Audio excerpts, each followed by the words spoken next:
মৌসুমী বায়ু বাংলাদেশের উপর দিয়ে সক্রিয় এবং উত্তর বঙ্গোপসাগরে অন্যত্র প্রবল অবস্থায় রয়েছে। এর প্রভাবে দেশের বিভিন্ন জায়গায় দমকা হাওয়া সহ হালকা থেকে মাঝারি ধরনের বৃষ্টি বা বজ্রসহ বৃষ্টি হতে পারে। কোথাও কোথাও মাঝারি ধরনের ভারী থেকে অতি ভারী বর্ষণ হতে পারে। শনিবার সকাল থেকে বৃষ্টি হচ্ছে অনেক জায়গায়।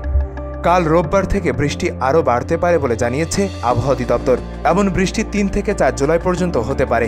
এ পরিস্থিতিতে চট্টগ্রাম, কক্সবাজার, মোংলা, পায়রা সমুদ্র বন্দরকে ৩ নম্বর স্থানীয় সতর্ক সংকেত দেখিয়ে যেতে বলা হয়েছে।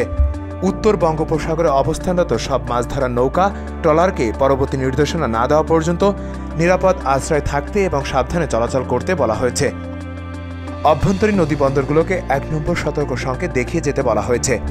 আবহাওয়াবিদ আবুল কালাম মল্লিক বলেন, রোববার থেকে রংপুর, ময়মনসিংহ, চট্টগ্রাম, সিলেট ও বরিশাল বিভাগের কিছু জায়গায় ভারী থেকে অতি ভারী বৃষ্টি হওয়ার সম্ভাবনা রয়েছে।